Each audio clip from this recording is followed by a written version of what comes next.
Hello students, welcome back. The birth of new individuals from their parents is known as reproduction. Animals reproduce their young ones by either giving birth to young ones or laying eggs.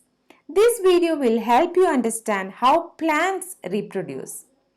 Plants reproduce in two ways, asexual and sexual reproduction.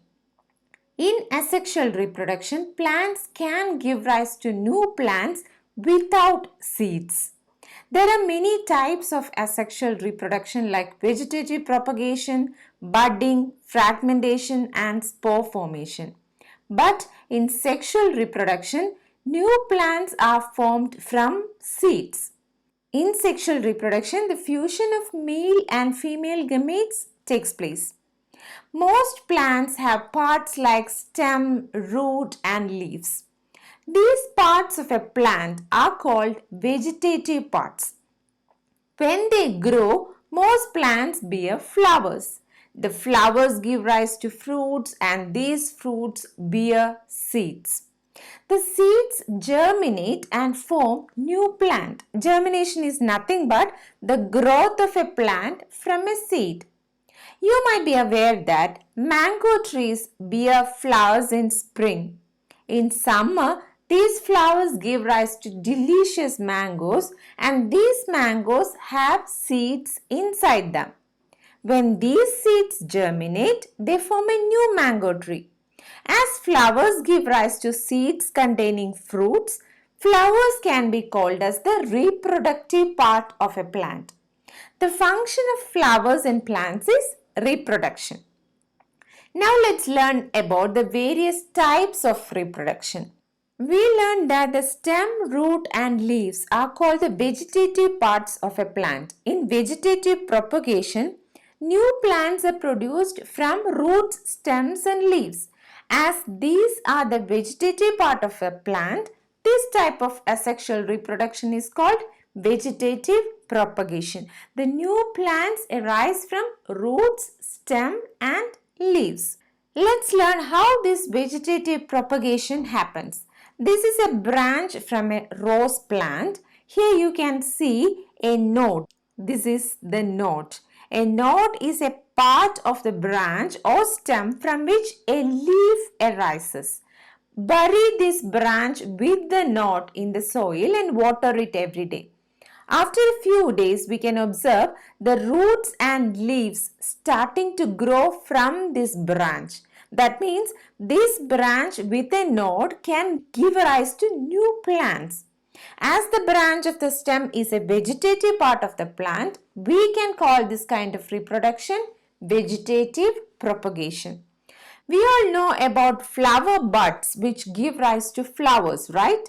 But there are other buds as well. We learned that a node is a part of the stem at which the leaf arises. These are the nodes. Here, this thing is the node from which the leaf arises. There are buds at the junction between the leaf and the stem. Here there is a bud between the leaf and the stem. These buds are called vegetative buds which give rise to a shoot. Here you can see shoot sprouts from a vegetative bud. A bud is here between the leaf and the stem, and from this vegetative bud a shoot is sprouting. That means vegetative buds give rise to new plants. Have you seen scars on a potato? We can find buds in these scars. These scars are called the eyes of a potato. New potato plants can grow from these eyes or buds. We can cut a potato piece with an eye and bury it in the soil. If we water it regularly, we will get a new potato plant. In similar way, we can grow new plants of ginger and turmeric. Bryophyllum is a group of plant species native to Madagascar. They have buds at the margins of their leaves. Here, these are the buds. If the leaf of a plant falls on a moist soil, each bud can grow into a new plant. The roots of some plants can give rise to new plants. The buds are present on the roots and these buds can grow as leafy shoots above the ground. The sweet potato and dahlia are examples of plants in which new plants can grow from the root. Plants like cacti can be propagated from the stem cuttings. The stem cutting from a parent plant can start rooting from the cut. This cutting can start rooting from the cut end. Each such cutting will give rise to new plant.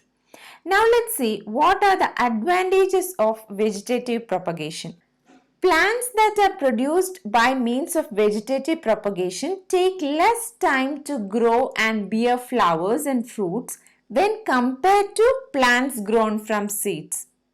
This is because the seeds will take some time to germinate.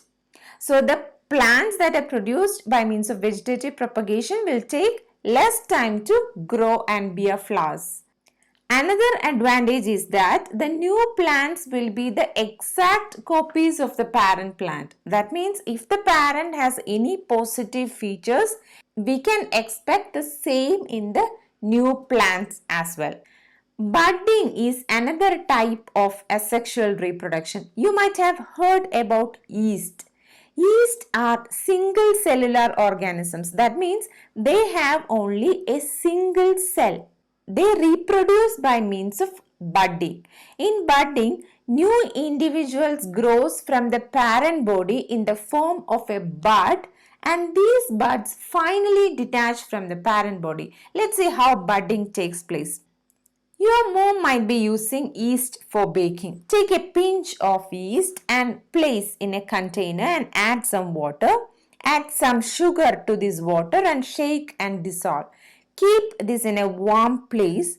After an hour, if we observe under a microscope, we can see small bud-like projections coming out of the yeast body.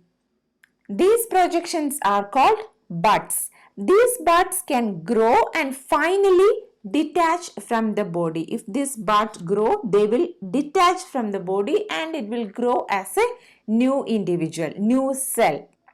Sometimes we can see another bud arises from a bud and it forms a chain of buds. Here you can see a chain of buds. Numerous yeast cells can be produced by this chain of buds in a short period of time. Horticulture means cultivating plants in a garden for food, medical and ornamental purposes. In horticulture, budding is done by grafting a bud from one plant to the stem of another plant. Grafting a bud from one plant to the stem of another plant is called budding in horticulture. Budding can be done for apples, pears and many ornamental plants. Another type of asexual reproduction is called fragmentation. You all might be familiar with algae. They are slimy green patches that we see in ponds and other water bodies. Algae are a kind of plants which lack a true root, stem and leaves. They reproduce by means of fragmentation. An algae, imagine this is an algae, it breaks into two fragments and each of these fragments grow into a new individual. This process continues and very rapidly they can multiply and cover a large area. Now let's learn about spore formation. Take a piece of bread and moisten it. Now keep it at a warm moist place for 2 to 3 days. After 2 days, we can see fluffy patches appear on the bread. If we observe this piece of bread under a microscope, we can see cotton thread-like structures all over the bread. These organisms are called fungi. You can see the sporangium here. Spores are inside the sporangium. Spores are tiny structures which will allow the fungus to reproduce. These spores are released into the air As they are very light, they can cover long distances in the air. Each spore is covered with a hard protective cover. This protective cover helps the spores to withstand high temperatures and low humidity. Under favorable conditions, the spores can germinate and grow into a new individual. Plants like moss and fern reproduce by means of spore formation. Till now we discussed about the asexual reproduction, and now let's learn about the sexual reproduction. We learned at the beginning of this session that flowers are the reproductive part of a plant. Let's see the structure of a flower. The pistil is the female reproductive part of a plant. It is centrally located, typically consists of a swollen base, the ovary, a stalk, or a style arising from the ovary, and a pollen receptive tip, that is the stigma. Stigma is variously shaped and often sticky. Inside the ovary, we can see ovules. Ovules contain potential seeds. The female gamete or the egg is formed inside the ovule. So, the pistil contains the ovary, the style and the stigma. Stigma is the pollen receptive part, and inside the ovary there are ovules. Inside the ovules the female gamete is formed. Stamens are the male reproductive part of a plant. They consist of an anther and a filament. Anther is the site of pollen development. Pollen grains are the male gametes, and these male gametes develop inside the anther. This filament transmits water and nutrients to the anther. Flowers which contain only pistil or only stamens are called unisexual flowers. That means unisexual flowers either contain male reproductive part, the stamen, or female reproductive part, the pistil. Flowers of papaya, watermelon and cucumber are examples of unisexual flowers. Flowers that contain both pistil and stamen, that is both the female and the male reproductive parts, are called bisexual flowers. Examples of bisexual flowers are mustard, roses and petunia. Both male and female unisexual flowers may be present in the same plant. We learned that the anther contains male gamete and the ovule contains female gamete. In sexual reproduction, the male and the female gamete fuse to form a zygote. An embryo develops from the zygote. Now let's understand how the pollen grain reaches the ovule. The transfer of pollen from the anther to the stigma of a flower is called pollination. Let's see how the pollination happens. The pollen grains are produced in the anther. As they are very light, they can be carried away by the wind. By this means, by the wind, the pollen grains can be transported to the stigma of another flower. Most of the flowers have bright colors and scent. This will attract birds and insects. When insects visit flowers, the pollen grains stick to their bodies. When these insects visit another flowers, the pollen grains which get stuck to their body can be transported to the stigma of that flower. We already learned that the stigma is sticky. This will help the pollen grain to stick into the stigma. When the pollen from one flower falls on the stigma of the same flower or another flower in the same plant, it is called self-pollination. When the pollen from the anther of one flower falls into the stigma of the same flower or another flower in the same plant, that is called self-pollination. When the pollen of a flower lands on the stigma of a flower of different plant of the same kind, it is called cross-pollination. When the pollen of a flower lands on the stigma of flower of a different plant but of the same kind, that is called cross pollination. We learned how the pollen grains from anther are transported to the stigma. Now let's understand how their fertilization takes place. The pollen or male gamete lands on the stigma, and through the style, the pollen reaches the ovary. We know that the ovary contains ovules inside which the female gamete is formed. The pollen grains reaches the ovule and fuses with female gamete. The pollen grains fuses with the female gamete to form the zygote. The fusion of male and female gamete is called fertilization. The zygote develops into an embryo and the ovary becomes the fruit. Ovary becomes the fruit and the zygote develops into an embryo. After fertilization, the ovary grows into fruit. Other parts of the flower wither off. The fertilized ovule, this fertilized ovule becomes the seed. The embryo is within the seed. The embryo is protected by a covering called the seed coat. There are mainly two types of fruits, juicy fruits and hard fruits. Examples of juicy fruits are mango and orange. Examples of hard fruits are almonds and walnuts. Now let's learn about the seed dispersal.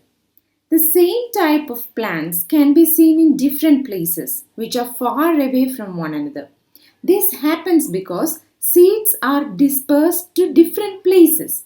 If all the seeds fall in the same place and grow, it will be crowded. There will be severe competition for sunlight, water, and nutrients. As a result, the plants won't be healthy. Seed dispersal helps to solve this problem. Seed dispersal prevents the competition between the plants for sunlight, water, and minerals, and as a result, the plants can grow healthy. It enables the plant to invade new habitats as well. Seeds are dispersed by means of wind, water, and animals. Some fruits burst open to disperse the seeds. Some seeds are hairy and some others are very light. They can be easily carried away by wind. An example of a hairy seed is dandelion, and example of winged seeds are those of drumstick and maple. Another means of seed dispersal is by water. The seeds which are carried away by water have a spongy or fibrous outer cover which helps them to float. Examples are coconuts, palm, and mangroves. Some seeds are dispersed by animals. When animals eat blackberry seeds, they will not get digested in their body and they will pass through their feces. As animals move around, they will help to disperse these seeds to long distances. In a similar way, tomato seeds are also dispersed. The fruits of jewel wheat, milkweed, and lupins burst with sudden jerks. This will allow the seeds to scatter far from the parent plant. That's it about the chapter Reproduction in Plants. If you like this video, please share it with your friends. If you have any queries, put it in the comment box. Thank you.